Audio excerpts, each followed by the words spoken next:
ዮሐንስ ራዕይ ምዕራፍ 3 4 ጊዜ አምላኬ አምላኬ አምላኬ አምላኬ የሚል ክፍል አለውና ይህን ክፍል አምላኬ ያለው ኢየሱስ ክርስቶስ ከሆነ በአብ ቀኝ በክብር ባለበት ሰዓት የተናገረው ቃል ነውና እንዴት አምላኬ ይላል?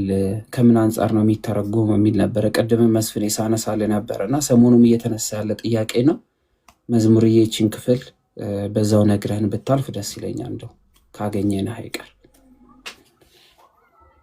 እንደ አዳምሻ አንተ አስተምረን እንጂ ምንም ይሄ እኮ ቀላል ትርጓሜን ይዞ አውጥቶ ማስተማር ነውና እኔ መምህርም አይደለሁም። እንትን ነው። አይ ዲያቆን የእውነት ማወቅም ስለፈለኩ ነው። አንዳንዴ ሁሉን እናውቃለን ማለት አይደለም አይደለ? ማወቅም መቻል አለብን። በደንብ በጥልቀት ማየት አለብንና ሜይ ቢ በደንብ ሞር ካንተ ባገኘው ደስ ብሎኝ ነው መሰማው ያሬድዬ። እሺ በቃ ምንድነው ባጭሩ ክርስቶስ ለምሳሌ ኤሎሄ ኤሎሄ ኤሎሄ ለማ ሰበቅታኒ አምላኬ አምላኬ ለምን ተውከኝ፣ በብዙ ክፍሎች ላይ የክርስቶስ አባትና አምላክ ይባላል እና ክርስቶስም አብን አምላኬ አምላኬ ለምን ተውከኝ ብሎ አስቀምጧል። ስለዚህ ከምን አንጻር ተቀመጠ፣ አውዱ ምንድነው፣ ፍቺው ምናምን የሚለውን ነገር ማየት ይፈልጋል ማለት ነው። አንደኛው ክርስቶስ አምላኬ አምላኬ ቢል ለመለኮት መለኮት አምላክ ኖሮትስ አይደለም፣ ለባህሪው አምላክ ኖሮትስ አይደለም። እሱ በባህሪው መለኮት ነው። እሱ በባህሪው አምላክ ነው። እርሱ በባህሪው ከአብ ጋር የሚተካከል ነው። አብ አባት በመሆኑ ወልድን አይበልጠውም፣ ወልድ ልጅ በመሆኑ ከአብም አያንስም። መንፈስ ቅዱስም ከአብና ከወልድ ጋር ትክክል ነው ብለን በቅዳሴያችን ዕለት ዕለት የሥላሴን ነገር ስናነሳ ይሄን ነገር እንመሰክራለን። እንደውም እንላለን በፍጥረት ሕግ መሰረት አብርሃም ይስሐቅን እንደሚያዘው አይደለም። አብርሃም ይስሐቅን ቢያዘው አብርሃም አስቀድሞ ተገኝቶ አባት ሆኖ ነው። ወልድ ግን በአብ ቢታዘዝ ወይም ወልድ ለአብ ቢታዘዝ አብስ በልጦ አይደለም። ይልቁንም በአንዲት ትእዛዝ በሆነች በአንዲት ፍቅር በሆነች መስማማት በሆነች በአብም በወልድም በመንፈስ ቅዱስ ፍቃድ ወደዚህ ምድር መጣ እንጂ እያልን እናስቀምጣለን። እና ሰው ክርስቶስ አዲ አምላኬ አምላኬ ለምን አለ ይባል? ይህን የተናገረው በመስቀል ላይ ነው። በመጀመሪያ ማወቅ ያለብን ነገር በመስቀል ላይ ከተናገራቸው ከተሰሩት ድንቅ ታምራቶችና ከተናገራቸው የመስቀሉ ቃላት የምንላቸው አሉ። ደግሞ በመስቀሉ የተደረጉ ተአምራት አሉ። እና ከአንደኛው ቃላቶች ውስጥ እንግዲህ አንደኛው ይሄ ነው፣ አምላኬ አምላኬ ለምን ተውከኝ የሚለው ነው። ይህንን በመስቀል ላይ ብቻ ነው የተናገረው። እንዳልኩት በመስቀል ላይ ለምን ተናገረው ቢሉ ትንቢትን ለመፈጸም ነው። መዝሙረ ዳዊት መዝሙር 22 ላይ እንደምናነበው ዳዊት አምላኬ አምላኬ ለምን ተውከኝ ብሎ ይህን ጸሎት ጸልዋል። ኢየሱስ ክርስቶስ ቤዛ ነው፣ ኢየሱስ ክርስቶስ ምትክ ነው ብለናል። ኢየሱስ ክርስቶስ ምትካችን ቤዛችን እስከሆነ ድረስ የእኛን ኃጢአት የእኛን በደል የእኛን ድካም ተሸክሞ የእኛን መገረፍ ተገርፎ በእኛ ላይ ልንዋረድ ልብሳችን ሊገፈፍ በጥፊ ልንመታ ልንገረፍ ሲገባ የእኛን ሕማም ሕማሙ አድርጎ የእኛን ውርደት ውርደቱ አድርጎ ለእኛን ክብር የሰጠን ስለሆነ የአዳምና የልጆቹን ጩኸት ሲጮህ አምላኬ አምላኬ ለምን ተውከኝ የሚለውን ያን የሲቃ ጩኸት ያን የአዳምን ጩኸት ቤዛ ስለሆነ ምትክ ስለሆነ ይህን በመስቀል ላይ ጮኸ፣ ይህን በመስቀል ላይ ያቀረበ። ምክንያቱም በመስቀል ላይ እየታረቀም እያስታረቀንም ስለነበረ። በነገራችን ላይ በመስቀል ላይ ከአብ ጋር ብቻ አይደለም የታረቅ ነው፣ ከራሱ ጋርም ያስታርቀን ነበር። ከአብ ጋር ያለውን እርቅ ሲናገረው ትሰሙታላችሁ። ከራሱ ጋር ደግሞ ያለውን እርቅ ደግሞ አጠገቡ በነበረው በቀኙ ደግሞ ታወታላችሁ። ቀኝ የተሰቀለው ፈያታዊ ዘይማን ኢየሱስ ክርስቶስ ገነት ሁን ሲለው በገነት ትሆናለህ ሲለው አብ ሆይ እንዲያው ይሄን በቀኝ የተሰቀለውን ሰው በገነት ይሁን ወይስ አይሁን፣ ገነት ላስገባው ወይስ አላስገባው፣ እንዲያው ገነት እንዲገባ ፍቀድልኝ አላለም። አየህ፣ ሰው እዛው ሲታረቅም አይተናል፣ ሲያስታርቅም አይተናል። ስለዚህ በመስቀል ላይ የተደረገው ነገር ሁሉ እርቅ እየተደረገ ነበር። በምን በልጁ አብ ይታረቀናል። ልጁ ደግሞ ራሱ ታራቂ ነው። ለምን? ከሶስቱ አካል አንዱ እግዚአብሔር አንዱ መለኮት እርሱ ስለሆነ ማለት ነው። መልካም። ስለዚህ አምላኬ አምላኬ ለምን ተውከኝ የሚለው አባቶቻችን ቤተክርስቲያንም በዚህ መልኩ እንፈቷለን እንረዷለን ማለት ነው። ሁለተኛው ምንድነው? የክርስቶስ አምላክና አባት የሚላለ ወደ አምላኬና ወደ አምላካችሁ ወደ አባቴና ወደ አባታችሁ አድርጋለሁ ብለሽ ንገሪያቸው የሚልም ቃል አለ። ይሄን ደግሞ የተናገረው ጌታ ከትንሣኤ በኋላ ነው። እንደምታውቁት ይሄን ቃል በሌላ ከትንሣኤው በፊት ተናግሮት አያውቅም ጌታ። አሁን ክርስቲያኖች ማወቅ ያለባቸው ነገር ጌታ ይህን ለምን ተናገረው ነው። በቃ እኛ ሙስሊም አይደለንም። የሆነች ቃል አንብበን በቃ ይሄ ነው ብለን ቁጭ የምንል አይደለንም። መጽሐፍትን የምንረዳ የምንመረምር ነን። ጌታ ለምን ተናገረ ይሄንን እያለን የምንፈታ ነን። ምክንያቱም እዛው መልሱ ስላለ ማለት ነው። ሰው ወደ አባታችሁና ወደ አባቴን ያለው እንጂ ወደ አባታችን አላለም። አስተውሉ። ወደ አባቴና አባታችሁ አለ እንጂ ወደ አባቴና አባታችን አላለም። ለምን ለየው ጌታ? ለምንድነው አባቴ ብሎ አብን ጠራው? ለእነሱ ደግሞ አባታችሁ ብሎ ለምን ለየው ጌታ? ከዚህ ነው የሚጀምረው ባይዘወይ። ከዛ ደግሞ ወደ አምላኬና ወደ አምላካችሁ። ለምን ወደ አምላካችን አላለም? ለምን አላለም? ወደ አምላኬና ወደ አምላካችን አላለም። ስለዚህ ክርስቶስ ይህን ሲናገር እኔና አብ አንድ ነን ያለ፣ የኔ የሆነ ሁሉ የአብ ነው ያለ፣ እኔ እናንተ አንድ እንደሆንን ያለ፣ አብ ይሰራል እኔም ደግሞ እሰራለሁ ያለ፣ አብርሃም ሳይወለድ እኔ ነበርኩ ያለ፣ አባት ሆይ አስቀድሞ በነበረኝ በአንተ ዘንድ በነበረኝ ክብር አክብረኝ ያለ፣ ኦኬ በእኔም በአብም እመኑ ያለ፣ አንድነታቸው የነገረን የስልጣን የባህሪ የእውቀት አንድነታቸው የነገረን ክርስቶስ ደግሞ ታዲያ እዚህ ጋር ምን እየነገረን ነው ስንል ወደ አባቴና አባታችሁ ብሎ ቢለየው የአብ አባትነት የባህሪ ስለሆነ ቲክታክ ላይ እንደምታዩት በዛኛው ቤት የአብ ዘር አለብን የክርስቶስ ልጅነት ለአብና የእኛ ልጅነት ለአብ አንድ ነው የሚል ምንፍቅና ይህን ሰሞን ትሰማላችሁ። እኛ እንደዛ እናምንም። ይህ ትልቅ ምንፍቅና ነው። የክርስቶስ ልጅነት ለአብ እና የእኛ ልጅነት ለአብ እኩል አይደለም።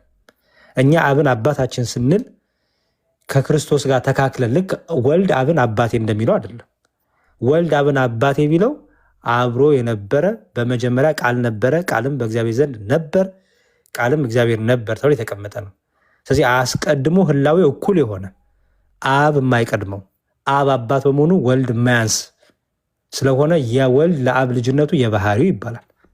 ለዚህ ነው መጽሐፍ ቅዱስ ሚላል ኢየሱስ ክርስቶስን የባህሪው ነጸብራቅ ይለዋል እኮ። የአብ የባህሪው ነጸብራቅ፣ የአብ ክንዱ፣ የአብ ኃይሉ፣ የአብ ጥበቡ ይባላል እኮ ክርስቶስ።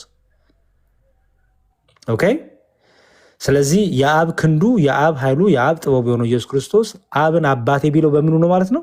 የባህሪ አንድነት ነው። የባህሪ ልጅነት ነው። የባህሪ ልጅነት ማለት ነው አብን አክሎ አብን ተካክሎ የነበረ ማለት ነው። ኦኬ። ወደ አባታችሁ ብሎ ለየው። አባታችሁ ብሎ ለምን ለየው? የእኛ ልጅነት የአብ አባትነት የእኛ ልጅነት የጸጋ ነውና እኛ አባታችን አብ ነው ስንል አንድ ነን እያልን አይደለም። ክርስቶስ ኢየሱስ ብቻ ነው እኔና አብ አንድ ነን ማለት የሚችል። ምክንያቱም ንጽጽሩ ከምን ጋር ስለሆነ? ከመለኮታዊ ባህሪ ጋር ስለሆነ። እኛ የአብ ልጆች ነን ስንል በመለኮት አንድ ነን በባህሪ አንድ ነን እያልን አይደለም። ጸጋ እያልን ነው። አባ አባ ብለን የምንጮህበት የልጅነት ምን ተሰጣችሁ ነው የሚለው? ጸጋ መንፈስ ሰጣችሁ ነው የሚለው። ስለዚህ ጸጋውን የምናይበት ነው። ለየው፣ አባቴና አባታችሁ ብሎ ለየው። አሁን እንምጣ። አምላኬና አምላካችሁ አለ። ምን ማለት ነው? ልክ አባቴና አባታችሁን በፈታንበት መልኩ ነው የምንፈታው። ኢየሱስ ክርስቶስ አምላኬና አምላካችሁ ሲል ክርስቶስ ለተዋሃደው ስጋ የተዋሃደው ስጋ አስቀድሞ እኔ ባይ አልነበረም። እንደምታውቁት በመጀመሪያ ቃል ነበር፣ ቃልም በእግዚአብሔር ዘንድ ነበር ስንል የቃል አኗኗሩ ሰው ሆኖ አይደለም የኖረው። የቃል አኗኗሩ በመለኮታዊ ባህሪ በመለኮታዊ አንድነት ከአብ ጋር ትክክል ሆኖ ይኖር ነበር። ያልታየ ያልተደረሰ በዘመናቱ ላይ ያልተገደበ በዘመናት ዘመን ያልተቆጠረለት እርሱ በባህሪው እግዚአብሔር ሆኖ ይኖር የነበረው ምን ሆነ? ስጋ ሆነ ተባለ። ስጋ ሆነ ስንል ምን አልን ማለት ነው? የባሪያን መልክ ያዘ፣ በትህትና ራሱን ዝቅ አረገ፣ እንደ ሰው ከኛ ጋራ በሰው ምሳሌ ተገኘ እንደሚለው ማለት ነው። ስለዚህ አምላኬ ቢል ስለምኑ ተናገረ? ስለ ስጋው ተናገረ። ምክንያቱም ገንዘብ ያደረገው ስጋ ኢየሱስ ክርስቶስ ፈጣሪ አለው፣ ባለቤት አለው። አስቀድሞ ህላዌ ህሎ የነበረ አይደለም። ኦኬ። ስለዚህ ያንን ለማጠየቅ የተዋሃደውን ስጋ ያ ስጋ የፍጡር ስጋ መሆኑን ለማጠየቅ እመቤታችን ፍጡር ናት። ልጇን እኮ አምላኬ ትለዋለች እኮ እመቤታችን ልጇን አምላኬም ልጄም ትለዋለች። ልጄ ብትል በምንድን ነው? ከእርሷ ሰው ስለሆነ። አምላኬ ብትል ፈጣሪዋ ስለሆነ ድንግል ፈጣሪዋን ወለደችው። እርሱም የፈጠረውን ስጋ ተዋሃደ እንዳለን። ስለዚህ ያ የተፈጠረውን ስጋ መዋሃዱን ፈጣሪው ደግሞ ራሱ ወልድም ስለሆነ የአብን ነገር ሲመሰክር ወልድም የራሱን ነገር እየመሰከረ ስለሆነ ስለዚህ ስጋዌን ለማጠየቅ ወደ አምላኬ ብሎ ለየው ማለት ነው። ኦኬ። ስለዚህ እንዲሁም ሃይማኖተ አበው ላይ ፍጡር ምንድነው በስጋው ፍጡር የሚለው ነገር ብዙ ሰዎች እንዴ ሲጀምር ሃይማኖተ አበው ላይ የተቀመጠው ቃል ከምን አንጻር የተቀመጠ ይመስላችኋል? ሃይማኖተ አበው ላይ ባይዘው የተጻፈው እያንዳንዱ ክፍል ለመናፍቃን ነው። ምንፍቅና ይነሳል፣ ምንፍቅናውን ይረታሉ አባቶቻችን። ምንፍቅና ይነሳል፣ ምንፍቅና ይረታል። በዛሬ ዘመንም ምንፍቅና ሲነሳ በአባቶቻችን ትምህርት እንፈታለን። አዲስ ምንፍቅና የለማ። ክርስቶስ ሰው በመሆኑ ፍጡር ነው የሚሉ ነበሩ መናፍቆች። ኦኬ። ክርስቶስ ሰው በመሆኑ ፍጡር ነው፣ የተፈጠረ ነው። በስጋ ስላዩት ሲደክም፣ ሲራብ፣ ሲጠማ፣ ሲገረፍ፣ ሲሰቀል ቢያዩት አምላክነቱን ትተው ዘንግተው ይሄማ ፍጡር ነው ያሉ ነበሩ። ኦኬ። ስለዚህ አባቶቻችን ምን አደረጉ? በስጋው ብሎ አመጡ ማለት ነው። በተዋሃደው ስጋ፣ የተዋሃደው ስጋ የፍጡር ስጋ ገንዘብ አድርጓል ማለት በስጋው ፍጡር። በስጋው ፍጡር ማለት ነው የተፈጠረ ማለት ነው አይደለም፣ አይደለም። በእምትላለች አትርሱ፣ ይሄንን በእምትላለች። ኦኬ። አሁን እኛ በስጋችሁ ፍጡር ናችሁ አንባልም። እኛ ምን ስለሆነን ከመነሻውም ፍጡር ብቻ ነን፣ አለቀ። የተፈጠርንን አለቀ። ለክርስቶስ ሲነገር ግን በስጋው የምትላለች። ሃይማኖተ አበው ላይ በስጋው የምትለዋ ስትቀመጥ በነበረው ክርክር የነበረው ምንፍቅና አትርሱ፣ መልስ የተሰጠበት ነው። የተሰጠው መልስ ምንድን ነው? ኢየሱስ ክርስቶስ በስጋው የፍጡርን ስጋ ገንዘብ አድርጓል። እርሱ ሰው ምንድነው? አምላክ ሰው ሲሆን አምላክነቱ አልቀረም። ሰውም ደግሞ ምንድነው ከመለኮት ጋር ሲዋሃድ ሰውነት ደግሞ አልጠፋም። አምላክነት ከሰው ጋር ገንዘብ አምላክ የሰውን ባህሪና አካል ገንዘቡ ሲያደርግ ሰውነት አልጠፋም። አምላክም ከሰው የሰውን ባህሪና ገንዘቡ ሲያደርግ አምላክነትም አልጠፋም። ስለዚህ በስጋው ሞተ። ይሄ ምን አዲስ ቃል ነው? አንደኛ ጴጥሮስ ላይ እኮ ያለ ነው። ምን የሚለው ምዕራፍ 3 ላይ ቁጥር 20 እስከ 1 ጀምሮ ምን አለ?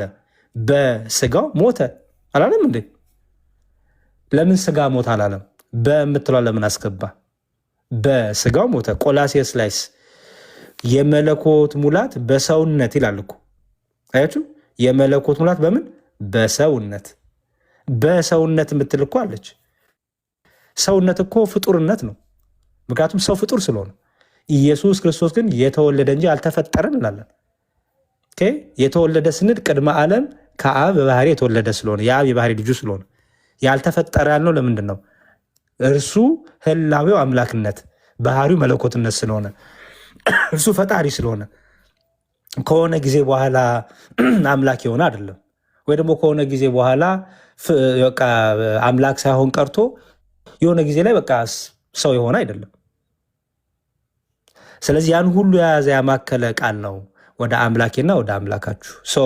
በስጋው ፍጡር ነው ክርስቶስ የሚለው ቃል ምን የሚል ነገር ስላመጡ ነው? አይ አንዳንዶቹ እንደምታውቀው ልክ ስጋን እንደ ቱታ ለበሰው የሚሉም አሉ።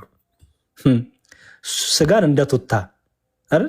በቃ ልክ እኛ ልብስ እንደምንለብሰው እንደምንደርበው ስጋን ደረበ። ኖፕ መደረብ ይባል ቃል የለም። መቀላቀል፣ መደራረብ፣ መለዋወጥ፣ መቀያየር፣ መተካካት፣ መጠፋፋት የሚባል የለም። ቃል ስጋ ሲሆን በታቅቦ ቃል ስጋ ሆነ። ኦኬ። ስለዚህ ለዛ መልስ የተሰጠበት ሃይማኖተ አበው ላይ ለመናፍቆች የተሰጠ መልስ ነው። ኦኬ። ስለዚህ ኢየሱስ ክርስቶስ ምንድን ነው? ፍጹም ገንዘብ ባደረገው የፍጡርን ስጋ ገንዘብ ስላደረገ የፍጡርን ስጋ የፍጡርን ባህሪ የአምላክ ገንዘብ ስላደረገ ሰው ተባለ እኮ። የሰው ልጅ አልተባለም እንዴ? ክርስቶስ አይደል? አዳምሻ የእግዚአብሔር ልጅ ገብርኤል ምንድን አለ? ድንግል ማርያም የምትወልጂው የእግዚአብሔር ልጅ ነው አላት እኮ። ኦኬ። ከዛ ደግሞ ክርስቶስ ምን ተባለ? የሰው ልጅ ተባለ። የሰው ልጅ ተባለ። እኛ አሁን የምንባለው የእግዚአብሔር ልጆች ስንባል የጸጋ ነው። የሰው ልጅነታችን ግን ይሄ ባህሪያችን ነው። የክርስቶስ ግን የሰው ልጅ ሲባል ባህሪው ሆኖ አይደለም። እርሱ ባህሪው የእግዚአብሔር አብ ልጅ የባህሪ ልጁ ነው። የሰው ልጅ የተባለበት ምክንያት ለምንድን ነው? ገንዘብን የሰውን ስጋና የሰውን ባህሪ የሰውን አካል ገንዘቡ ስላደረገ ለስጋ የሚነገረው ለአምላክነት ተነገረ፣ ለአምላክነት የሚነገረው ለስጋ ተነገረ። ለምሳሌ አምላካችን ሞተ እንላለን። አይደል? አምላካችን ተራበን እንላለን፣ አምላካችን ተጠማን እንላለን። አምላክ በባህሪው ይጠማል እንዴ? አምላክ በባህሪው ይራባል? አምላክ በባህሪው ይሞታል? አይሞትም። ግን ሞተ ተብሎ ተነገረለት። ሞተ በስጋ ብለን ግን እንመሰክራለን። አየህ፣ ሞተ በስጋ እንላለን። መዋቲነት ለአምላክነትን ተነገረ። ለምን? ገንዘብ ባደረገው ስጋ፣ ገንዘብ ባደረገው አካል። ስለዚህ ያንን ሲያጠይቅ ወደ አምላኬ ብሎ ለየና ደግሞ ወደ አምላካችሁ አለ። ኦኬ። በስጋ የተገለጠው ከሶስቱ አካል አንዱ አካል ወልድ ብቻ ነው። በስጋ አብ አልተገለጠም፣ በስጋ መንፈስ ቅዱስ አልተገለጠም። ኦኬ። ስለዚህ በስጋ መገለጡን ሲያሳይ ወደ አምላኬና ወደ አምላካችሁ አለ እንጂ ለመለኮት ሌላ መለኮት ኖሮ በደንብ የምንረዳ ሰዎች ሞኞች አይደለንም፣ መናፍቃንም አይደለንም፣ እኛ ከሃዲዎችም አይደለንም። ክርስቶስን በስጋ ስለተገለጠ መለኮትነቱን የምንትል አይደለንም፣ መለኮትነቱን የምንክድ መናፍቃን አይደለንም። እኛ ኦርቶዶክሳውያን ነን። በስጋ መገለጡ አምላክነቱን አያስክደንም። ኦኬ። አምላክነቱ ነው በስጋ ስለተገለጠ ደግሞ ሰውነቱን ደግሞ አያስክደንም። ፍጹም ሰው ፍጹም አምላክ ብለን የምናምነን ማለት ነው። ስለዚህ ክርስቶስ ኢየሱስ ምንድነው ስንባል ፍጹም ሰው ፍጹም አምላክ፣ ፍጹም ሰው ፍጹም አምላክ ለሚለው ጥቅሳችን ምንድነው? ቆላስይስ ላይ ያለው ምን የሚለው? የመለኮት ሙላት በሰውነት ተገልጦ ይኖራል። በቃ ስለዚህ ያ የመለኮት ሙላት በሰውነት ተገልጧል። ስለዚህ ፍጹም መለኮትነት ፍጹም አምላክነት ነው። ፍጹም ሰውነት ደግሞ በሰውነት ተገልጦ ይኖራል የሚለው ነው ማለት ነው። ሰው በሰውነት መገለጡን ለማሳየት ምን ተባለ ማለት ነው? ወደ አምላኬ ብሎ ስጋዊውን ተናገረ። ያ ገንዘብ ያደረገውን ስጋ ተናገረ። ያን አምላክ የተዋህደውን ህብረት ያደረገበትን ያንን የስጋ ባህሪ የስጋ አካልን ጌታችን ተናገረ እንጂ እርሱ ሰው በመሆኑ ከአብ አያንስም። ሰው በመሆኑ እዚህ ቲክታክ ላይ እንደምናየው ምንፍቅና ትምህርት አምላክነቱ ነበረ። አምላክነቱን ለጊዜው አቁሞት ነበረ። የአምላክነት ኃይሉን አልተጠቀመ በምድር ላይ ሳለ። ይሄ ምንፍቅና ነው። ይሄ እልል ያለ ምንፍቅና ነው። ምንፍቅና መቼም ታውቁታላችሁ፣ መቆሚያ የለውም። አንዱ በአንዱ እየተካ ይህን ሰሞን ደግሞ የክርስቶስ የአብ ልጅነት ከኔ እኩል ነው የሚልም ምንፍቅና ጥንትም ነበር። አሁን ያው በደንብ ደግሞ በይፋ እየወጣ ነው። ጭራሽ እኔ የአብ ዘር አለብኝ የሚሉም አሉ። ዘርን ባያስቀርልን ኖሮ የሚለውን ወስደው ይሄ የተነገረው ለእኔ ነው የሚሉ አሉ። የአብ ዘር አለብን እኛ። ክርስቶስ ከኔ አያንስም። በቃ እሱ ምንድነው? እንዲሁም ክርስቶስ የበኩር ወንድሜ ነው፣ በአብ በኩል የበኩር ወንድሜ ነው የሚል ምንፍቅና። ኢየሱስ ጌታ ነው በሚል ውስጥ የተቀባባ ምንፍቅና፣ ወንጌል እኮ ሕይወቴ ነው በሚል ውስጥ የተቀባ ምንፍቅና ማለት ነው። ይሄ እልም ያለ ምንፍቅና። ግን አዲስ ምንፍቅና የለም። የጥንቱ ምንፍቅና ነው አሁንም እየመጣ ያለው። መቼም መናፍቃን መኮረጅ እንጂ ምንፍቅና አዲስ ምንፍቅና አያመጡም። ምክንያቱም አዲስ ምንፍቅና እውቀት ይፈልጋል፣ ማንበብ ይፈልጋል፣ ጥናት ይፈልጋል። የአሁኖቹ ደግሞ ዘንድሮ መናፍቃን ደግሞ ሰነፍ ናቸው፣ አያነቡም፣ አያጠኑም። የድሮ ምንፍቅና በቃ መደጋገም ነው እየወጡ እና እንዲሁም ዕለቱ ስላሴ ስለሆነ ጥሩ ነገር ነው ያነሳ ነው አዳምሻ። የስላሴን ነገር በደንብ አድርገን የተለየ አልተለያየ ስንል በደንብ አድርገን እናስተምራልና አይ ሆፕ መልሱን መልሻለሁ ብዬ አስባለሁ። አዳምሻ የጎደለውን ግን ሙሉ መልካም። እሺ መዝሙርዬ፣ በዛው እንድትሄድበት ፈልጌ የነበረው ኦልሞስት እነዚህ ሀሳቦች በጣም ተደጋግሞም የተነሱ ሀሳቦች ናቸው። ነገር ግን እንደ ሀሳብ እንደ አዲስ ነገር ሆኖ እየተነሳ ያለውን ነገር አስተውለው ከሆነ በዚህ በዮሐንስ ራእይ ምዕራፍ 3 ከቁጥር 11 ላይ ያለው የዮሐንስ ራእይ ላይ ያለውን ጌታ ክርስቶስ የተናገረውን ነገር ይይዛል። እነሆ እኔ ቶሎ እመጣለሁ፣ ማንም አክሊልን የሚወስድብህ እንዳይኖር ያለህን አጽንተ ያዝ፣ ድል የነሳሁንም በአምላኬ መቅደስ አምድ አደርገዋለሁ የሚል ሀሳብ ይይዛል። ከዚህም ወዲያ ወደ ውጭ አይወጣም። በላዩም የአምላኬን ስምና ከሰማይ ከአምላኬ ዘንድ የምትመጣውን የአዲሲቱን የአምላኬን ከተማ የኢየሩሳሌምን ስም አዲሱን ስሜን እጽፍበታለሁ እያለ ይናገራል እና ይህን ቃል ቅዱስ ዮሐንስ በራእይ ተመልክቶ የጻፈው ነው። ቃሉን እየተቀበለ ያለው ከጌታ ከኢየሱስ ክርስቶስ ነው። ለፊላደልፊያ ቤተክርስቲያን አለቃ የተጻፈ ክፍል ነው። በዚህ ክፍል ላይ ከቁጥር 11 እስከ 12 ላይ 4 ጊዜ አምላኬ አምላኬ አምላኬ የሚል ተጠቅሷል እና ያኛውን በስጋ ወራት ያደረጋቸው ነው። ወደ አምላኬ ወደ አምላካችሁ፣ ወደ አባቴ ወደ አባታችሁ ቢልም ከእርገት በፊት የተናገረው ነው። ካረገ በኋላ በአብ ቀኝ ከተቀመጠ በኋላ አምላኬ ማለቱ ምን የሚያሳይ ነው የሚል አይነት ጥያቄም ነው እና እሱ ላይም እንድትሄድበት ነበረ ቅድም ጥያቄ ያነሳው። ልክ መዝሙርዬ ሻኔ ብቻ ከማውራ እኮ አንተም ታስተምረናል። እንትኑን አውጣውና ተረጓሚውን እንየው። ሁሉም በህብረት ሆነን ስንማማር አሪፍ ነው እና የለም እጄ ላይ ያሬድ ነው እንዴ? ኦኬ በቃ እኔ ላውጣው። ለዛ ነው ወደ አንተ ያመጣው። እሺ አይጋችሁ ይላሉ ፈረንጆች። አይጋችሁ እና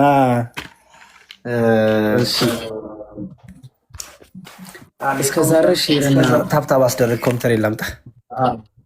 እስከዛ ድረስ ሼርና ታብ ይደረግ። አንደኛ፣ ሁለተኛ ከላይ ያለችዋን የልብ ምልክት ሜምበርሺፕ ሁኑ ቤቱን ከፍ ለማድረግ እንዲሁም ደግሞ በየመሃሉ መስፍኔም እኔም እየተቀበልን ጥያቄ ወደ መዝሙር ያሬድ እናደርሳለን።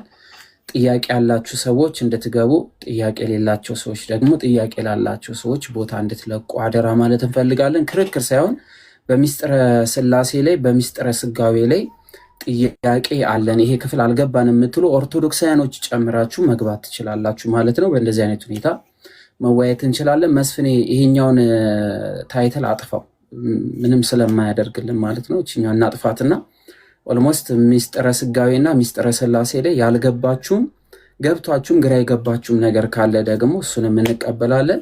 ሞዴሬተሮች እንቀበላለን፣ እንዲገቡ እናደርጋለን። መስፍንዬ ድምፅህን አሰማ፣ ሰላም በላቸው። እሺ ፋሚሊዎች፣ በአጠቃላይ እንግዲህ ያው ብዙ ጊዜ ስላልነበርኩኝ ቤቱን ፎሎ ታፕታፕ ሼር ኮፕሊንክ እያደረጋችሁ ያው ትምህርት ከመጀመሩ በፊት እንግዲህ ትንሽ ታፕታፕ ሼር ኮፕሊንክ እንደገና ደግሞ ቤቱ አሁን ምን ይፈልጋል? ቲክቶክ አርማዋለች አይደለ? እሷን ጣል ጣል አድርጉባት በደንብ እንድንማማር ማለት ነው። እሷን በደንብ ጣል ጣል አድርጉባት። ሰላማችሁ ይብዛ። እንግዲህ ዛሬ ደስ የሚል ቀን ነው፣ ያው አገናኝቶናል። ያው ስለዚህ ያው አዳምሻ ቀጥል። ጥያቄ በሰፊው አንድ እኔ ሊወጣ ስለሆነ ሰላም ልበላችሁ። እኔ ያው መስፍኔና እኔ እየተሳሳብን ነው፣ ወይ ወደዚህ ወይ ወደዛም አላልንም። አንዱ ያሸነፈው ሰውዬ እንግዲህ እንደዛ ነው። ወንድሜ መዝሙረ ያሬድ ትምህርት በጣም ደስ ይላል፣ እየመጣው ይማራለሁ። መስፍኔና እኔ በጣም የተለያየ እምነት ውስጥ ብንኖርም ቤተሰብ ነን። ወይ ሊመጣ ነው ወይ ይመጣል፣ ከሁለት አንዱን። እናንተም ዩካን እኔ ቤት ሞዴሬተር ነው፣ በሪስፔክት ነው የምንወያየው። እኔ ቤት ሲመጣ የምንወያያለን፣ እዚህ ቤት የምናወራለን። አመሰግናለሁ። ሳላበዛ ያሬድ አመሰግናለሁ። ቃለ ሕይወት ያሰማልን። ከታችም ያላችሁ የኦርቶዶክስ ተዋሕዶ ቤተ እምነት ጳጳሶች፣ ዲያቆናት ካላችሁ ለማለት ወዳለሁ። ወርዳለሁ። ሌላ ጊዜ እመጣለሁ። ሰዓት ሄደብኝ። መልካም። እሺ ዳኒ፣ እግዚአብሔር አምላክ የብርሃን መንገዱን ይግለጥልህ፣ ውይይታችሁን የመንፈስ ቅዱስ ያደርግላችሁ። እንድትመጣ እንናፍቃለን። መስፍኔ ወንድምህን አሰናብት። እሺ ዳኒ፣ ያው ወደ 5 ቦታ ጋብዞ የነበረ የት ነበረ ያልከኝ? ጥሩ ክፍያ ሙሉ አለው ብለህ ነበረ። ያው እንደ ቀልድ መቼም አለፈ ያም ቀን እና አሁን የትኛው ጋር እንድመጣ ነው የፈለከው? እንግዲህ ብዙ አለ። እንግዲህ ማርጠን እኔ ነገር አሉ። ዞር በል ማታ ዞር በል። ብዙ ፕሮግራሞች አፔሎች አሉ። ጂፒኤስ ቸርች፣ ወንደርፉል ቸርች፣ ኤፍቢአይ ቸርች ምናምን እዛ ቦሌ አካባቢ ስላሉ ዞር በል ብዬ ነበር። ታውቃላችሁ እዚህ ቤት ያላችሁ ሞዴሬተሮች እና ስለዚህ ምንም ማለት አይደለም። አሁን ሀሳባችን እንትን እንዳይል እንማማራለን። ቀጥሉ። ቅድም ከታች መስፍኔ ከጠፋይ በኋላ ወዚ ተመለሰ የሚሉ ነገር ሰምቻለሁ። እዚህ ቤት ተሳዳቢ ያሉ አይመስለኝም ነበር። እኔን ተከትሎ የመጡ ናቸው ወይስ ምንድን ነው? ሰው ሲጠፋ ወዙ እንዴት ነው የሚመለሱ? ተው እንደዚያ ነገር። እሺ ወደ ኦርቶዶክስ ግን እንዳትመጣ እስቲ እንቅፋት የሆነብህን ጠይቀውን። እውነቴን ነው። አንዳንድ ጊዜ ምን አለ ያው ፈገግታ ያስፈልጋል፣ ጨዋታ ያስፈልጋል። አንዳንድ ድምቀቶች ከቁም ነገር ጋር ሲያያዙ ያው ደም ስር ውስጥ ይገባሉ። ያው አካሄዳችንንም ያስተካክላሉና ወደ ኦርቶዶክስ እንዳትመጣ የሚያደርግ ይሄ ወንድሞች ያሉና ቀጥታ ጠይቅ። እስቲ ቀጥታ ጠይቅ። ያው እድሉን እንስጥ። ትልቅ ጥያቄም ስላነሳ ማለት ነው። ትልቅ ነው ሐሳቡ። እሺ ግን አሁን ሰዓቱ ቢያንስ 40 ደቂቃ ቁጭ ብዬ ሰዓቱ ሄደብኝና እኔ ደግሞ እንደምታውቀው ወንጌላማኝ ነቢይ ዳኒ ይባላሉ። ለማታውቁ እየሰራው ነው የሚያገለግለውና የራሴ ቸርች የለኝም። እኔ ማንም አልዘርፍም። ሌላ ጊዜ እመጣለሁ። ከመዝሙረ ያሬድን ብዙ ጊዜ እሰማለሁ። ቢያንስ 2-1 ዓመት ምናምን ሆነኝ እና ቃሲስ ዲበኩሉም ቢናም ሽታይም ወዳጄ ነው እና ሌላ ጊዜ ወንድሜም ቪዲዮ የከፈትከውም አሁን እያየሁ ነው። ሌላ ጊዜ በሰፊ ጥያቄ ይዤ እመጣለሁ። ከመዝሙረ ያሬድ ጋርም ሆነ ከአንተ ጋር ሲንዲሮስ ከአንተ ጋር ማውራት ይችላሉ ሌላ ጊዜ። አሁን ሰዓት ስለሄደብኝ ነው። አይ ሪስፔክት ቱ ኤቭሪባዲ። መልካም ጊዜ።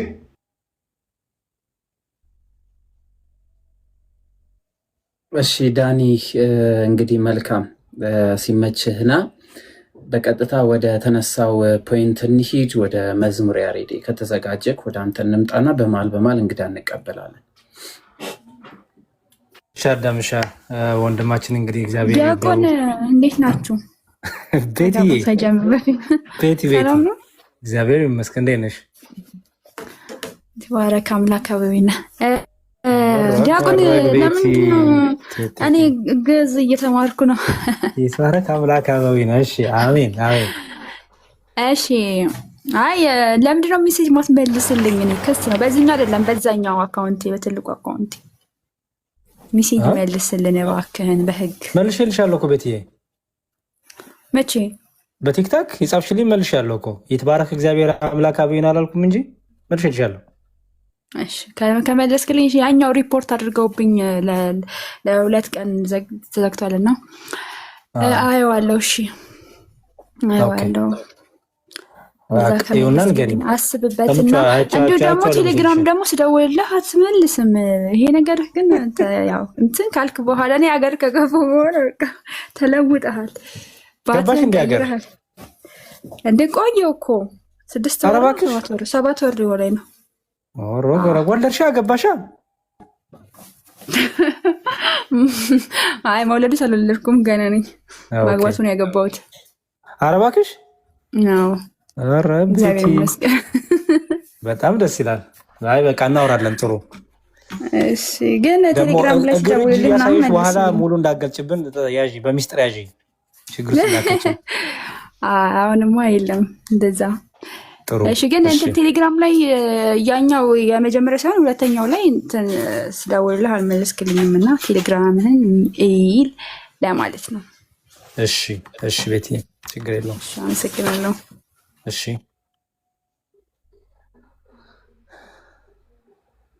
እሺ መልካም እንትኑን ላሳይ። እሺ ያሬድ ብዙ ፐርሰናል ጥያቄ አታብዛ። ቤቲ እና እኔ ብዙ ፐርሰናል ጥያቄ እንጠይቃለን። እህትና ወንድማማቾች ነን። ስለዚህ አይዟችሁ፣ አትጨነቁ።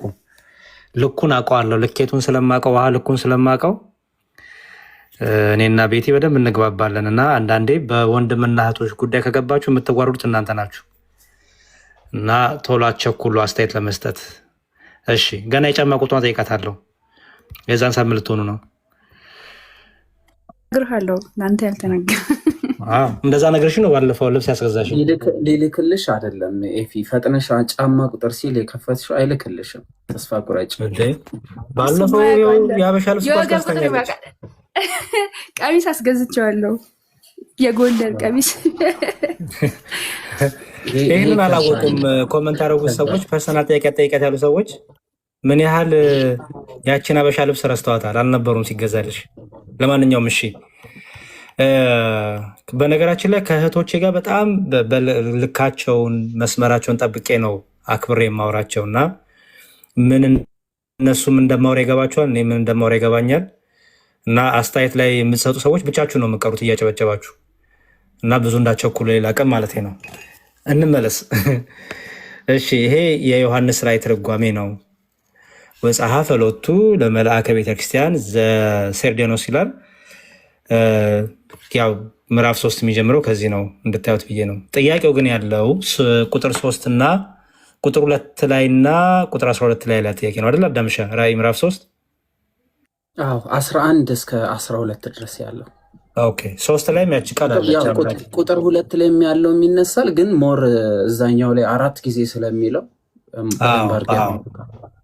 እሺ ትርጓሜያችን በጣም ጥሩ አድርጎ ያስቀምጧል። ባይዘው ይኸው ምን ይላል?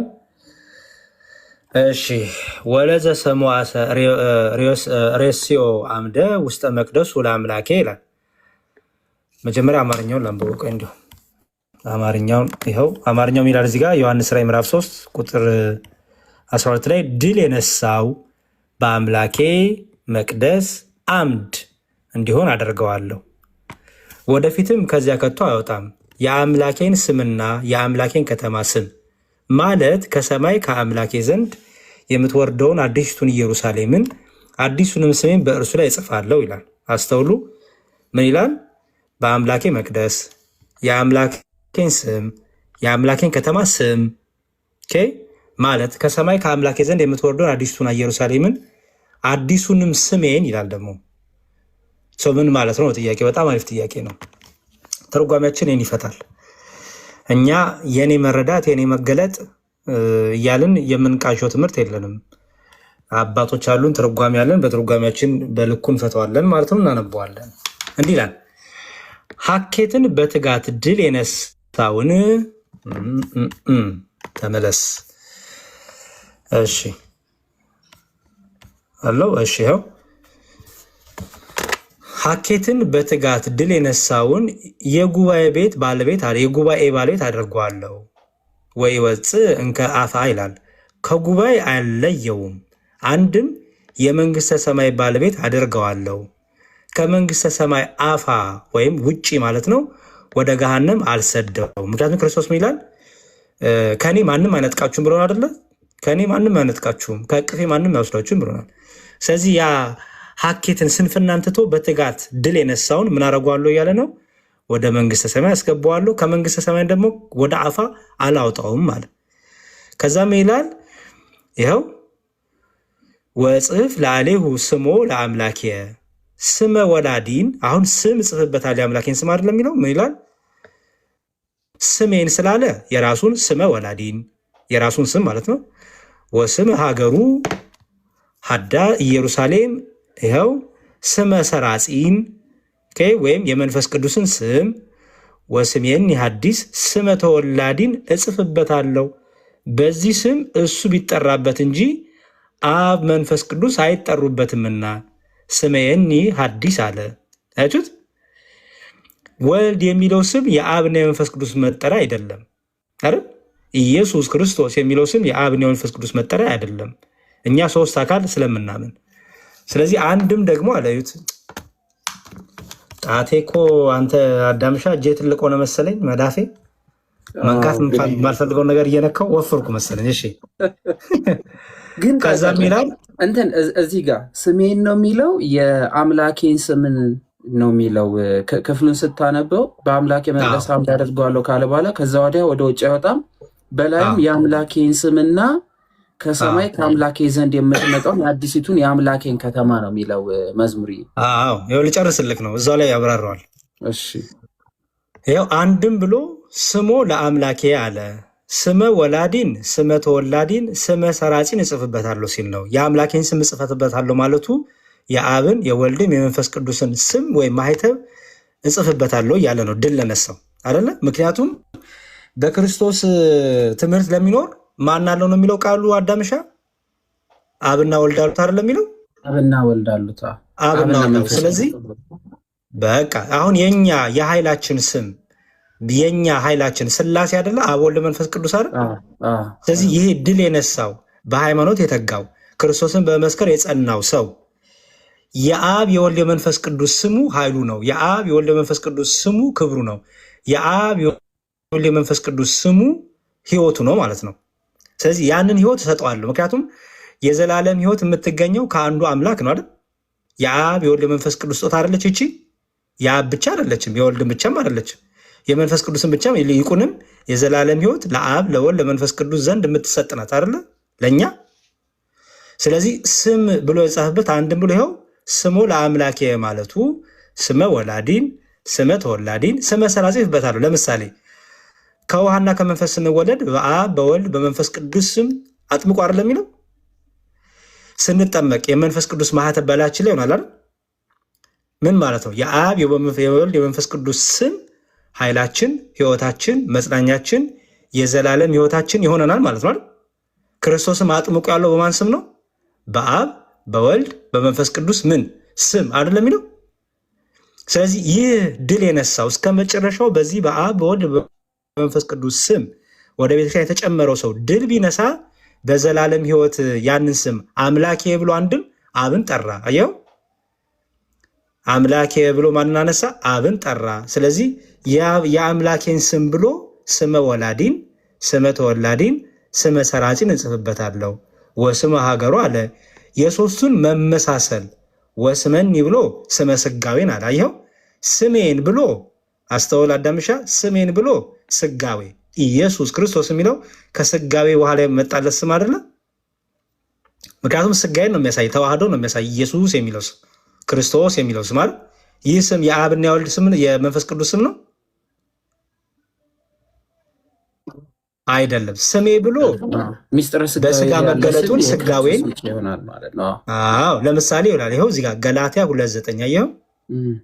ገላትያ 2:9ን ለምሳሌ እያንዳንዱ ትርጓሜ ላይ ያስቀመጠውን እኔ ገላትያ 2:9 ለምን ጠቀሰው ትርጓሜያችን ታዲያ ቢሉ ገላትያ 2:9 ላይ እንዲህ ይላል፣ ደግሞ የተሰጠኝን ጸጋ አውቀው አዕማድ መስለው የሚታዩ ያዕቆብና ኬፋ ዮሐንስም እኛ ወደ አሕዛብ እነርሱ ወደ ተገረዙት የሄዱ ዘንድ ለእኔና ለበርናባስ ቀኝ እጃቸውን ሰጡን፣ ድሆችን እናስብ ዘንድ ብቻ ለመኑ፣ ይህን ደግሞ ላደርግ ተጋው። ምን እንደሚለው እዚህ ጋር አዕማድ ሆኖ የሚታዩ አይደለም የሚለው።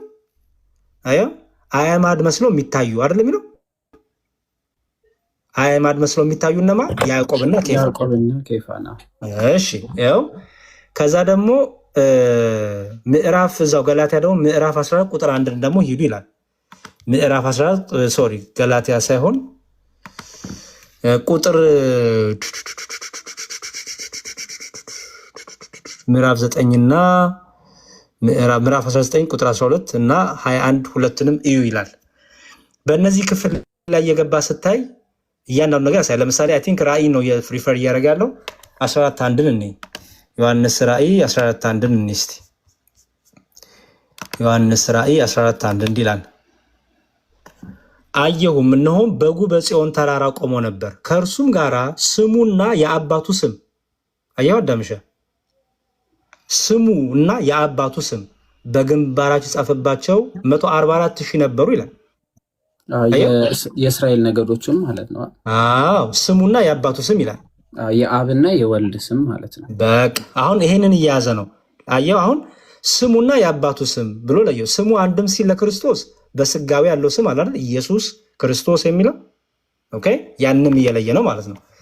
እዚሁ ላይ ደግሞ እንዲሁ 19:12 ላይ ምንምጣ ራእይ 19:12 ላይ ራእይ 19:12 ላይ ሰማይ ተከፍቶ አየሁ፣ እነሆም የአምባ ፈረስ የተቀመጠበት የታመነና እውነተኛ ይባላል፣ በጽድቅም ይፈርዳል ይዋጋልም፣ አይኖቹ እንደ ሰም ነበልባል ናቸው፣ በራሱ ላይም ብዙ ዘውዶች አሉ ይልና ከእርሱም በቀር አንድ እንኳን የማያውቀው የተጻፈ ስም አለው ይላል። አየው አሁን ይሄንን ሁሉ የያዘ ነው ማለት ያ ክፍል ዝም ብሎ ይመጣም አይደለም። የመጨረሻው 21:2 እንይ ራእይ 21:2 ራእይ 21:2 አዲሱን ሰማይና አዲስ ምድር አየው፣ ፊተኛው ሰማይና ፊተኛይቱ ምድር አልፈዋልና ባህርም ወደፊት የለም አለና፣ ቅድስቱ ከተማ ግን አዲሱ ኢየሩሳሌም ለባሏ እንደተሸለመች ሙሽራ ተዘጋጅታ ከሰማይ ከእግዚአብሔር ዘንድ ስትወርዳየው ይላል። አየው አዳምሻ፣ ይህንን አሁን ቅድም ካየነው ከራእይ 3 ጋር 12 ላይ ስትመጣም ይላል ድል የነሳው በአምላኬ መቅደስ አምድ እንዲሆን አደርገዋለሁ። አንድ ቅድም አምድ የሆኑ ኬፋ እያለ ያስቀመጠውን አየኸው? ኬፋና ያዕቆብ አምድ ይላቸዋል። በነገራችን ላይ እዛው ዮሐንስ ራእይ ላይ የሐዋርያቱ ስም በየ12 አምድ ላይ ተጽፎ ነበር ይላል። ደግሞ እዛው ዮሐንስ ራእይ ላይ ወደፊትም ከዚያ ከቶ አወጣም ይልና የአምላኬን ስምና የአምላኬን ከተማ ስም አየኸው? ማለትም ከሰማይ ከአምላኬ ዘንድ የምትወርደውን አዲስቱን ኢየሩሳሌም አሁን 22 ላይ ያየ ነው ማለት ነው። አዲሱንም ስሜን በእርሱ ላይ እጽፋለሁ። የቱ ላይ ያየ ነው ማለት ነው? አሁን እቺ አዲሷ ሰማይ የተባለችው ራእይ 21:1 ላይ ያለችው ማለት ናት። ያው ምን የምትላ ቅድስቱ ከተማም አዲሱ ኢየሩሳሌም ለባሏ እንደተሸለመች ሙሽራ ተዘጋጅታ ከሰማይ ከእግዚአብሔር ዘንድ ስትወርዳዩ ይላል። አየኸው? ኦኬ እኔ ይኸው ትርጓሜ ለማለት ይህን ያመጣና የሶስቱን መመሳሰል ወስመኒ ብሎ ግን የማንን ስመ ስጋዌን እጽፍበታለሁ ብሎ ይህን አመጣ። ኦኬ። ከዛ ሀኬትን በትጋት ድል ቢነሳ ዋጋው እንዳለ ድል ባይነሱ ዋጋ እንደሌለ እዝነ ልቦናው ያለ ሰው ያስተውል ዘንድ ነው ይልና፣ ስለዚህ እዚህ ጋር የአምላክ ስም የሚለው እጽፍበታለሁ ሲል የአብን የወልድን የመንፈስ ቅዱስም ህቡ የሆነ ስም ማለት ነው። ድል የነሳው ሰው አሸናፊነቱን ለማሳየት ነው። ኦኬ። አንድም በአብ በወልድ በመንፈስ ቅዱስም የተደረጋትን ያችን ጥምቀት ያሳያል። ያችን ጥምቀት እስከ መጨረሻው አጽንቶ የያዘ መሆኑን ያሳያል። በስመ አብ በስመ ወልድ በስመ መንፈስ ቅዱስ የታተመው ያን ልጅነት ያጸና ስለሆነ በሰማይም ይህ ስም ደግሞ ይሰጠዋል። ይህ ስም ደግሞ ይጻፍበታል ማለት ምልክት ይሆናል ማለት ነው። ባይዘው እንጂ እንደዚህ እንደሚጻፍ እስክሪብቶ ደብተር ማለት አይደለም። ምልክት ይሆናል፣ ሞገስ ይሆናል፣ መጠጊያ አምባ ይሆናል ይልና ከዛ በዚህ ስም እሱ ቢጠራበት እንጂ አብ መንፈስ ቅዱስ አይጠሩበትምና ስሜኒ ብሎ ሐዲስ አለ። አንድም ስሞ ለአምላኬ ብሎ ስመ ወላዲን ስመ ተወላዲን። ስለዚህ የአምላኬን ስም ሲል የአብን የወልድን የመንፈስ ቅዱስን ስም ለማለት ነው ይልና አንድም ደግሞ በስጋዊ ደግሞ ይወጣለት ኢየሱስ ክርስቶስ የሚለው ስም ደግሞ የድል ነሺዎች ስም ስለሆነ ያንን ስም እጽፍበታለሁ ሲል ነው። እና ያቺ ከሰማይ የወረደችው በአምላኬ ስም የምትወርደው የምትለዋ እቺ ማለት ናት። ዮሐንስ ራዕይ ምዕራፍ 3 ላይ እቺ አዲሱንም ስሜን በእርሱ እጽፋለሁ ካለ የምትወርደው አዲስቱን ኢየሩሳሌም ይላል። አየው ከሰማይ ከአምላኬ ዘንድ የምትወርደው አዲስቱ ኢየሩሳሌም ይላል አይደል? አዳምሸ እቺ ማለት ምን የተባለችው ናት? ዮሐንስ ራዕይ ምዕራፍ 21 ላይ ምን የተባለችው ናት? እቺ ከእግዚአብሔር ዘንድ ስትወርዳ የተባለችው አዲስቷ ሰማይ አያት። ስለዚህ ከእግዚአብሔር ዘንድ ስትወርዳ አየው ሲል ከምን አንጻር እየተናገረ ነው? ይቺ አዲስቷ ኢየሩሳሌም አዲስቷ ሰማይ በአብ ልብነት ታውቃ ታስባ አይደለም፣ በወልድ ቃልነት ተነግራ ኋላ ደግሞ ተገልጣ በስራው በመንፈስ ቅዱስ ደግሞ ጸንታ የምትኖሯ ያችን ይወርሳል። ምክንያቱም ጌታ ምን አለ? ወደ አባቴ ሄዳለሁ ተመልሼ ደግሞ እመጣለሁ አይደል ያለው? በአባቴ ቤት ብዙ መኖሪያ አለ፣ ከዛ በዛ ብዙ መኖሪያ ደግሞ ከኔ ጋር እንድትሆኑ ደግሞ ይዣችሁ ሄዳለሁ አላለም ጌታ?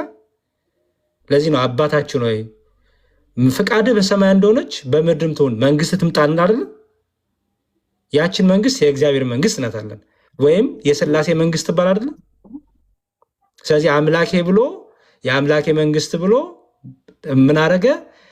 የአብን የወልድን የመንፈስ ቅዱስን ያችን አዲስን ኢየሩሳሌም ተናገረ። ስሜ ብሎ ግን በስጋዌ ስም የሚጠራው ስለሆነ ያለይቶ ደግሞ ስሜ ብሎ አስቀመጠ ብሎ ትርጓሜያችን ያስቀምጣል ማለት ነው።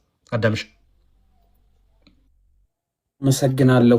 እስኪ እንደገባኝ መዝሙር ያሬድ ይልኝ አንድም ስሜ ማለቱ በስጋዌ የተሰጠው ወይም ደግሞ በምድር ሁሉ ይታወቅ ዘንድ ኢየሱስ የሚለው ስም ወይም ደግሞ መለኮት ከስጋ ጋር የተዋሃደበት የከበረውን ስም ማለት ነው አይደለ? ስሜ ብሎ ማለቱ ከአብም እንዲሁም ምንድን ነው የሚለው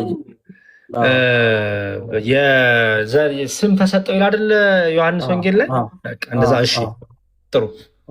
እሺ አምላኬ ማለቱ አንድም በስጋ የከበረ መሆኑ በዙፋን ከአዳም የነሳውን ስጋ መያዙን ማሳያ ነው።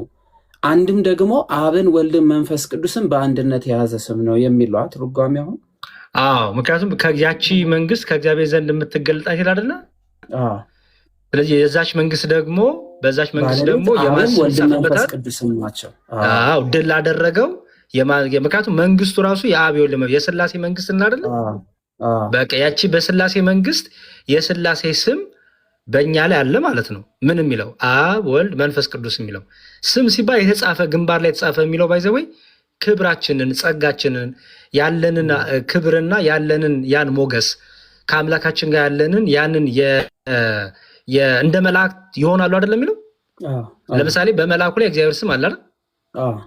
በቃ አሁን ኤል የሚለው እኮ የእግዚአብሔር ስም አለባቸው ተጽፏል ምናምን ማለት ሳይሆን ተጻፈ ሲባል ማለት ነው ክብሩ ይገለጥባቸዋል ነው። ስለዚህ የእግዚአብሔር የአብ የወልድ የመንፈስ ቅዱስ ስም የአምላክ ስም በእኛ ላይ ያለ ሲባልም ስሙ ተጻፈብን በእስክሪብቶ በቀለም ማለት ሳይሆን ክብሩ ይገለጥብናል፣ ኃይሉ ይገለጥብናል፣ ሞገሱ ይገለጥብናል፣ ጸጋው ይገለጥብናል ለማለት ነው። ያ ጸጋ ግን የማናት? ጸጋው ባለቤቷ የአብ የወልድ የመንፈስ ቅዱስ ስም በእኛ ላይ ጽሕፍ ትጻፋለች ማለት ነው። ኦኬ እዚህ ጋር እንደ ባለቤትነት ማውራቱ ጌታ ኢየሱስ ክርስቶስ እንደ ባለቤትነት ሆኖ መናገሩ ወይም ደግሞ ሁሉን ነገር በሱ በኩል ማለፉ መደረጉ በሰውነት የተሰጠውን ስልጣን የሚያሳይበት ክፍልም ጭምር ነው። አንድ እሱ ሌላ ደግሞ መሰለህ በአብን አንድም እንኳ ያየው የለም። ማን ነው የተረከልን? ወልድ አይደል? በቅፉ ያለው አብን የገለጠው ያንንም በጣም ጥሩ። ስለዚህ ያችን የሥላሴ መንግስት እኮ የገለጠልን ወልድ ነው አይደለ? በስጋ ተገልጦ ስለ እግዚአብሔር መንግስት የነገረን ያችን በሥላሴ ዘንድ ያለችውን መንግስቱ ላይ የነገረን እኮ ወልድ ነው አይደል? ስለዚህ ያንን መግለጡን ለማጠየቅ ያንን መግለጡን ለማሳየት በስጋ ተገልጦ በሰማይ ያለውን የዘላለም ሕይወት የዘጋጀልንን ዓይን ያላያትን ጆሮ ያልሰማትን ያችን የዘላለም ሕይወት አዲስቷን ኢየሩሳሌም የገለጠን እኮ ወልድ ነው አይደል? ስለዚህ ያንን ለማጠየቅ እርሱ እንደምን ሆነ ማለት ነው? እንደ ተናጋሪ፣ እንደ መስካሪ፣ እንደ ገላጭ ሆነ ክርስቶስ። ምክንያቱም ራእዩን እየገለጠለት ያለው ክርስቶስ አይደለ? ለዮሐንስ እያናገረው ያለው እንዲህ ብለህ ጻፍ፣ እንዲህ ብለህ ጻፍ፣ ለደከመው ንስሐ ብለህ ጻፍለት፣ ለበረታው ደግሞ ስጦታው ይሄ ነው እያለ የሚነግረው ክርስቶስ አይደለ? ስለዚህ ምን አደረገልን ማለት ነው? የሥላሴን መንግስት የእርሱንም የአባቱን የመንፈስ ቅዱስን መንግስት ነገረን፣ አስረዳን። ልጁ ወልድ ተረከልን ማለት ነው፣ አስተማረን ማለት ነው። ለዚህ ነው ኢየሱስ ክርስቶስ መምህራችን እንሏል አይደል እንዴ? አይደል? መምህራችን ያልነው እኮ ባይዘወይ ምን ስላደረገን ነው? ስለ አባቱ መንግስት እኮ ስለነገረን ነው። ስለዚህ ዮሐንስ ራእይ ላይም እርሱ ክርስቶስ እየገለጠለት ነው ለዮሐንስ በራእይ እያናገረው ነው፣ በራእይ እየገለጠለት ነው። ለዚህ ነው ሲጀምር እኮ ምን ይላል እኮ አዳም ሻይተው ከሆነ እዛው ራእይ 3 ላይ በሰርዴስም ወዳሉ ወደ ቤተክርስቲያን መልአክ እንዲህ ብለህ ጻፍ። አየኸው? ሰባቱ የእግዚአብሔር መናፍስትና ሰባቱ ከዋክብት ያሉት እንዲህ ይላል። አየኸው? ምን እንደሚለው? የእግዚአብሔር መናፍስትና ሰባቱ ከዋክብት ያሉት እኮ ነው የሚለው። እግዚአብሔር በሚለው ውስጥ አብ፣ ወልድ፣ መንፈስ ቅዱስን አይደለ ሪፈር የምናደርገው? ስራህን አውቃለሁ፣ ህያው እንደመሆን ስም አለ፣ ሞተህማል። ስራህ በአምላክ ፊት ፍጹሙን አላገኙትምና የነቃሁን ሊሞትም ያላቸው የቀሩትን ነገሮች አጽና። እንግዲህ እንዴት እንደተቀበልክና እንዴት እንደሰማ አስብ፣ ጠብቀው፣ ንስሐ ግባ። እንዲያስ ባትነቃ እንደ ሌባ እመጣብሃለሁ። አየኸው? ራእይ ስለሆነ በተርድ ፐርሰን የተጻፈ ነው። ተናጋሪው ግን ዋናው ግን እየተናገረ እያሳሰበ ሽልማቱንም ቅጣቱንም እሰጣለሁ እያለ ያለው ማን ነው? ኢየሱስ ክርስቶስ። ይኸው እንደ ሌባ እመጣብሃለሁ፣ በማናቸው ሰዓት እንደመጣብህ ከቶ አታውቅ። ነገር ግን ልብሳቸውን ያላረከሱ በሰርዴስ ጥቂት ሰዎች ከአንተ ጋር አሉ፣ የተገባቸው ስለሆኑ ነጭ ልብስ ለብሰው ከእኔ ጋር ይሄዳሉ። አየኸው? አሁን እኔ እያለ እየተናገረ ያለ ያለው ማን ነው? ወልድ። እመጣብሃለሁ እንደ ሌባ እየተናገረ ያለው ወልድ። ኦኬ። ኋላ ደግሞ ስለ አባቱን መንግስት እየተረከልን ያለው ታች ዝቅ ብሎ ወልድ። የአምላኬ ስም ብሎ ደግሞ የአብን የወልድን የመንፈስ የራሱንም ስም እጽፍብሃለሁ እያለ ያለው ወልድ።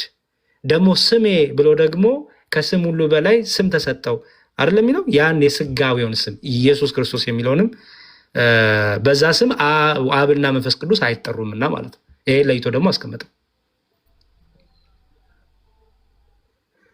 እግዚአብሔር አምላክ ያክብርልኝ። መዝሙረ ያሬድ ዲያቆንዬ ወንድም አለ።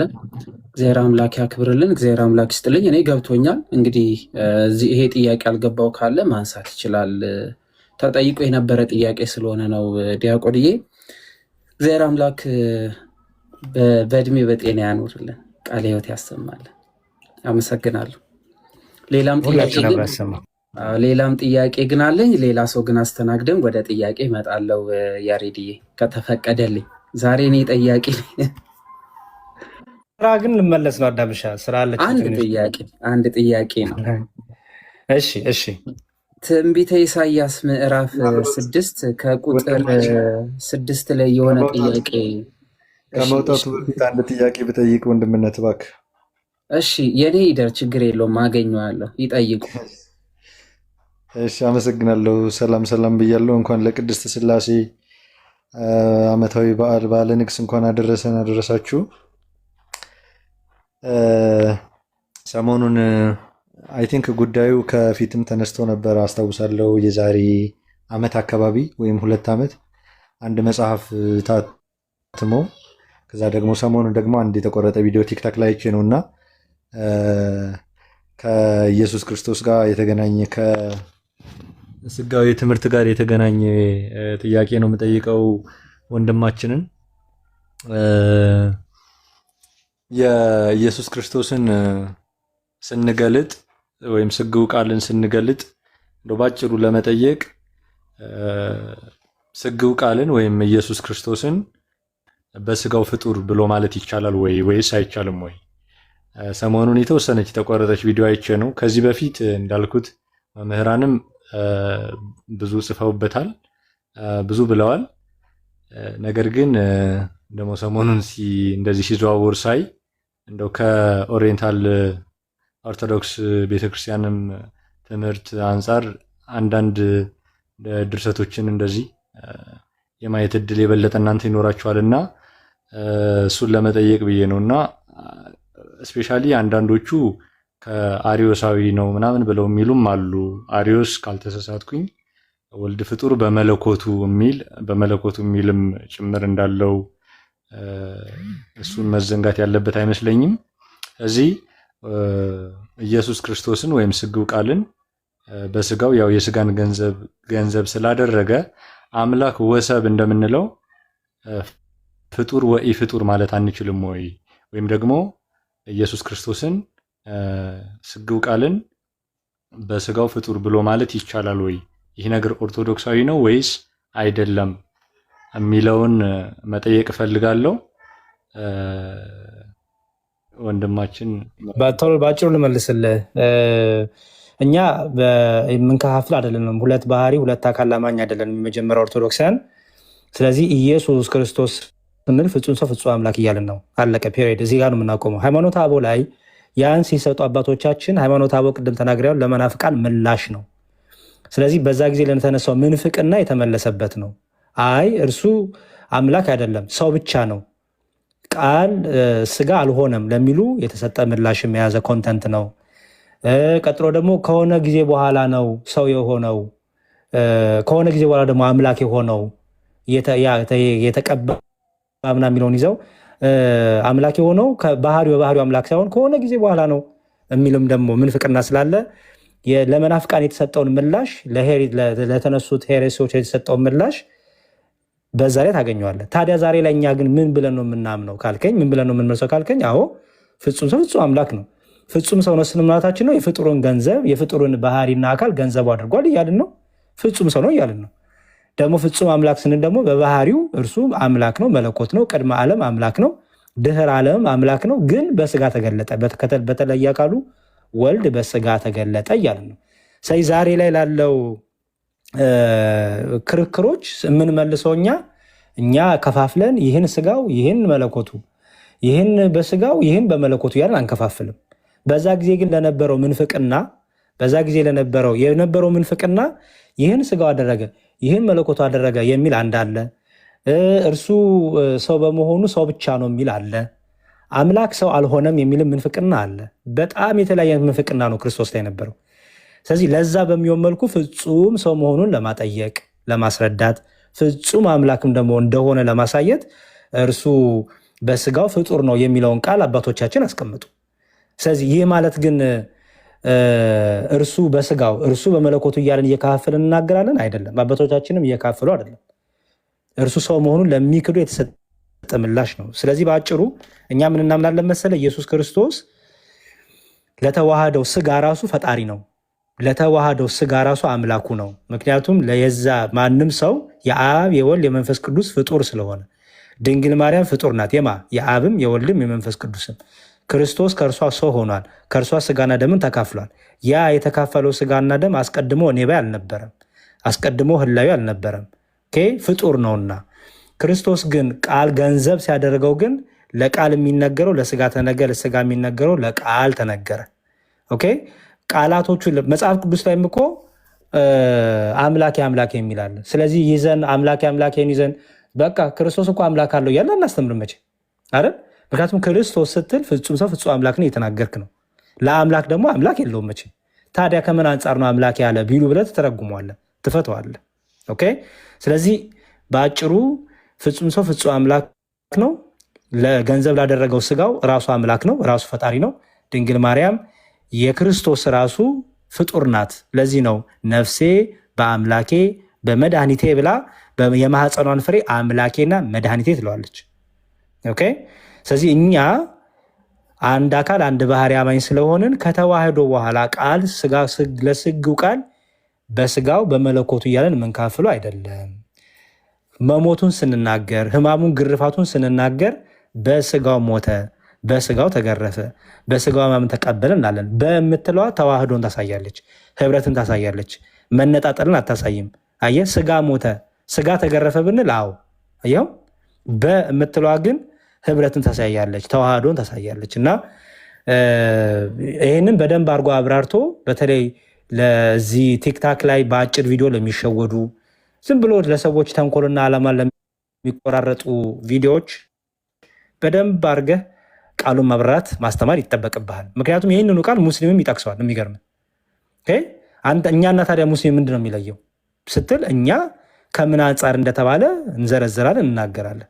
ሙስሊሞች ግን ክርስቶስ ፍጡር ብቻ ነው፣ ሎቱ ስብሐት አምላክ አይደለም ለማለት ይኸው በስጋው ፍጡር ነው ብሎ ያመጡላል። ይኸው ስለዚህ አባቶቻችን በስጋው ፍጡር ነው የሚለውን ከምን አንጻር እንደተናገሩ እኔ እናንተ ነው ማስረዳት ያለብን ማለት ነው። ቃሉ ራሱ ሲጠቀሙ ምንን ዓላማ ይዘው ነው፣ ምንን እያስተላለፉ ነው የሚለውን ነገር ማየት አለብህ። ምክንያቱም ኢየሱስ ክርስቶስ ቃል ስጋ ሲሆን የተዋህደውን ስጋ ለተዋህዶ ስጋ የስጋ ባህሪ ለቃል ተነግሯል፣ የቃል ባህሪ ለስጋ ተነግሯልና። አየው ለምሳሌ የክርስቶስ ደም ከኃጢአት ሁሉ ያነጻል አይደለ ወንድሜ? አይደል? መለኮ ባህሪ ነው አይደል? ግን ለሰውነት ተነገረ አይደል? አሁን ትክክል። አየህ ደም ራሱ ይቅር ባይ ተባለ። አየው ግን ያ ደም ግን የማን ደም ነው? የክርስቶስ ደም። የክርስቶስ ደም ይቅር ባይ የሆነበት ምክንያት ለምንድን ነው? የአምላክነት ባህሪ ለስጋ ተነገረ፣ የስጋ ባህሪ ለአምላክነት ተነገረና ነው። አየው ስለዚህ ይህን የያዘ ነው ቃሉ ነው የምልህ። በራሱ የነጣጠለ ሳይሆን ተዋህዶን የሚያብራራ መሆኑን እኔ እናንተ ኤክስፕሌን ልናደርግ ይገባል። ዝም ብሎ በተቆራረጠ ቪዲዮ ሰዎች ለራሳቸው ዓላማ እንደፈለጉ እንትን ይሉታል። ግን እኛ እንደ አንድ ክርስቲያን የቃልን ሰው መሆን እንደሚያምን ቃል ደግሞ ሰው ሲሆን በፍጹም ተዋህዶ መሆኑን እንደሚያምን ያለመቀላቀል፣ ያለመለወጥ፣ ያለመጠፋፋት፣ ያለመደራረብ፣ ያለመተካካት ስግው ቃል መሆኑን እንደሚያምን ሰው በስጋው ፍጡር የሚለው ከምን አንጻር እንደተነገረ መነሻውንም ይዘ አባቶቻችን ለምን ይህን ተናገሩ የሚለውንም ሁሉ ይዘ ትፈተዋለህ ማለት ነው። እሺ በትክክል አመሰግናለሁ። ስለዚህ በስጋው ፍጡር የሚለው ከምን አንጻር ከምን አውድ አይነት ተነገረ የሚለውን ማብራራቱ ከቃላት ጨዋታ ወጣ። ምክንያቱም ሰውነት እንዳልኩ ነው። አሁን አምላኬ አምላኬ ብሏላ ጌታ። ቅዱስ ጳውሎስም የክርስቶስ አምላክና አባት ወላል። አይ ቅዱስ ጳውሎስ እኮ እንደዚህ ብጽፎ ይሻል ነበር ልትለው ነው? በትክክል አየህ አይደለም። ክርስቶስ አምላኬ አምላኬ ጌታ ግን አምላኬ አምላኬ ባትል ይሻል ነበር ልትለው ነው? አይሆንም። አየህ ክርስቶስ ወደ አምላኬና ወደ አምላካችሁ ሲል አይ ጌታ ግን እንደዚህ ባትል ይሻል ነበረ ልትለው ነው? አይደለም። ክርስቲያን ነና እኛ ከምን አንጻር ተነገረ? ጌታ ምኑን ተናገረ? ለምሳሌ ከኔ አይ ይበልጣል ሲል ጌታ ከአንተና ከአብ ማን ይበልጣል ተብሎ ነው? በፍጹም አይደለም። በፍጹም አይደለም። ምክንያቱም እዛ ላይ እኮ እስቲ ንገረን ከአንተና ከአብ ማን ይበልጣል ተብሎ አይደለም ያን የተናገረው። ስለዚህ ጌታ ሲናገር ለምን ያን ተናገረ? ምን ተጠይቆ ነው? ምን ነበረ? ኦዲየንሶቹ ማን ነበሩ የጠየቁት?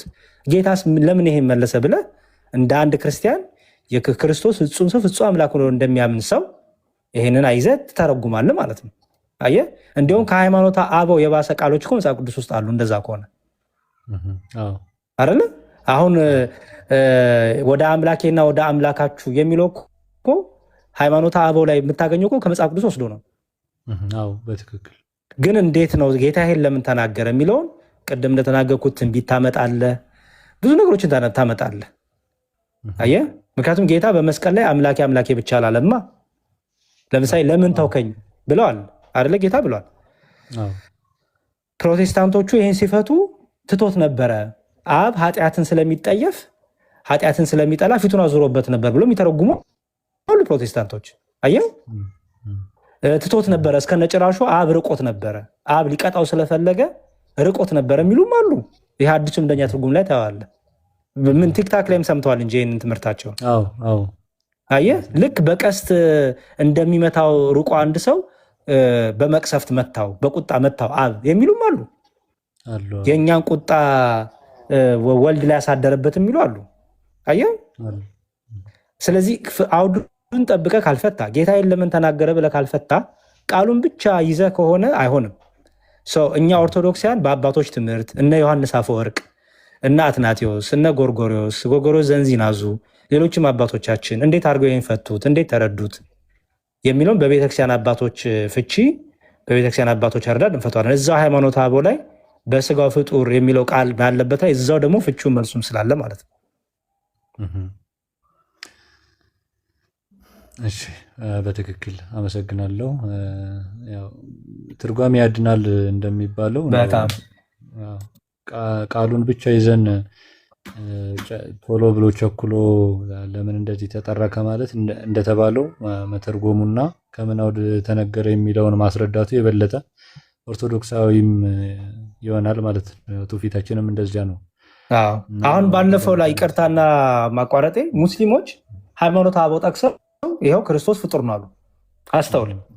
አየው፣ እኛም ሃይማኖተ አበው ጠቅሰን ክርስቶስ ፍጡር እንዳልሆነ እናገራለን። እሱ ፍጹም ሰው ፍጹም አምላክ እንላለን። ይችሉ ቃል ግን ሙስሊሞቹ አንስተው በስጋው ፍጡር የሚለውን ይዘው ፍጡር ነው ብሎ ፈቱት። ይኸው በቃ እስልምናችን ትክክል ነው፣ ፍጡር ነው፣ የአላህ ፍጡር ነው ብሎ ፈቱት። አየው እንዴት አንተ እንደ ክርስቲያን መጽሐፍህን መረዳት አለብህ ማለት በትክክል ያለዚያ ሙስሊም አንሆንም ተያይዘን። በትክክል ቃሉ አይደለም አሁን ቃሉ ሳይሆን ቃሉ ከምን አንጻር ተነገረ፣ ያ ቃሉ ከምን አንጻር ተቀመጠ የሚለውን የታሪክ ዳራውን ምናምን ሁሉ አይተህ አንድ ላይ ታነሳዋለህ፣ መልሱን ታገኘዋለህ ማለት ነው። በትክክል አመሰግናለሁ። እሺ ወንድሜ፣ ቃለ ሕይወት ያሰማልን፣ የሕይወት ቃል ያሰማልን። አሜን። እሺ ወንድምነት። እሺ አዳምሻ